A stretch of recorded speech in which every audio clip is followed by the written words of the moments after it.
What is up, First fans? Welcome to another edition of Studs and Duds. Boom.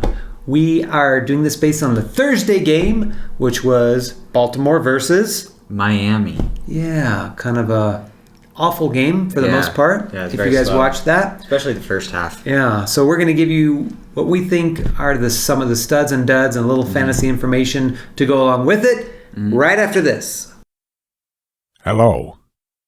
If you think about how great Travis Kelce is, you will most definitely want to be one of only 1,000 first fans to receive this beautiful collector card for free. They are individually numbered, and all you have to do is like this video, comment on this video, and subscribe to the Fantasy Football First channel. It's all in the description below. Now go enjoy the rest of the show. All right, welcome back. Well, during that break, my cohort here, Devin, just said that he could have had his stud be Jason Sanders. Ew, that's how bad this game was. Ain't that the truth? So, who was your real stud of My the game? real stud is Rashad Bateman. Oh, yeah. Yeah, but this guy's really happy about him. He has him in every league. Just about, yep. Yep. So Rashad Bateman finally had a really good game. Well, not a really good game.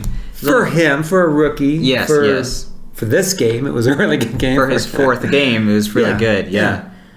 He keeps progressing every game. Yes. A little more involved. Yes. I was just about to say that his first two games were 6 targets, and then his last 2 games were both 8 targets. Yep.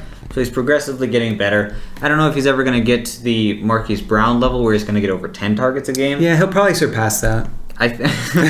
Eventually. Give it a couple years. Maybe not this year, but this year. I think next year he's going to be the stud. I was personally worried about Marquise Brown. I have him in one league. I also drafted Bateman in that same league, but I was worried. Brown has been having a great season, but then once Bateman got involved, it hasn't looked as good.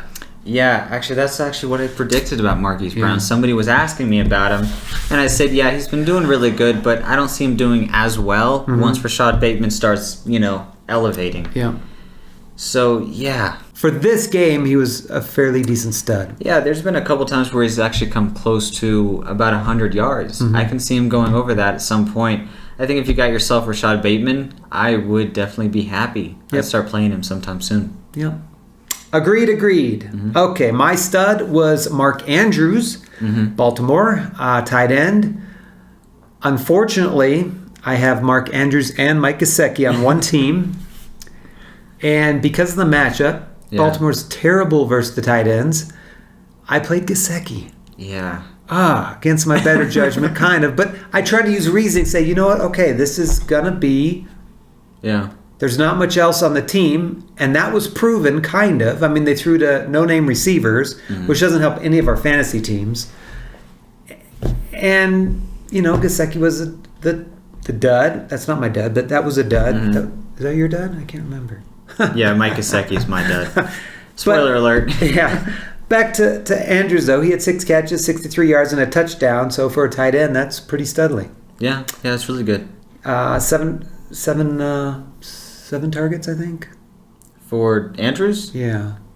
I think it was 8. 8 targets? Yeah. I think it was 8 targets. Anyway, pretty efficient game, and was my stud of the game, which I'm feeling remorse about not playing. So hopefully all you guys out there played him. I mean, most people who have him don't have really probably a debate of who to play. Yeah. You're just playing Mark Andrews every week. So this just happened to be one team where I had both, and I just played the matchup, and I was wrong, unfortunately. Yeah. That happens in fantasy, and obviously frustrates all of us at times. Yeah, it wasn't a bad decision. Mike Gesicki right now is the number 3 tight end. And Jacoby Brissett really likes him as well. Yeah. So it wasn't a bad decision. No. But anyway. On to the dud of? On to the duds. Mike Gesicki. Mike Gesicki. I mean, he's shown a lot of talent recently. So this is a very bad game. He got 7 targets. He was involved a lot. He just didn't have any catches. This is a weird game. 0-0. Yeah. And I have Gesicki as well. So I was very upset. But you see Gesicki, his biggest games are against really soft defenses. Yeah. So he exploded against Jacksonville, Atlanta, Las Vegas, which are very soft defenses. But every time he goes against a strong defense, he seems to get less than 10 fantasy points. And this week it was 0. Yeah, but if you look at the matchup this week, I mean, Baltimore's the worst ranked against the tight end. Yeah. I mean, this was the best matchup. Overall, they have a good defense. Yeah. Against the tight end, they're very weak. But overall, it's not bad.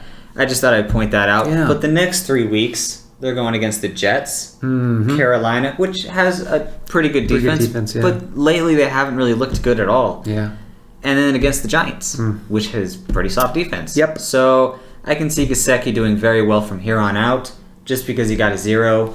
Don't drop him. I understand it's frustrating. But yeah, I would definitely really enjoy Mike Gesicki the next few weeks. In fact, not only don't drop him, but go target him in a trade before your trade deadline. Yeah, if you have a trash tight end, I mean, the owner who has him is probably upset that he got him 0. Yeah.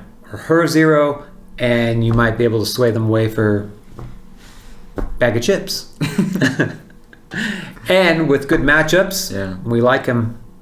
Yep. Okay, my dud was Lamar Jackson. Ooh. Man, what a dud of a game. Everybody thought this was a good matchup and he was going to just open up and have a field day. Yeah. And that was the opposite. That Miami defense just frustrated him left and right. Yep. 238 yards. In the end, he finally got a touchdown, but he also had an interception and only 39 yards rushing.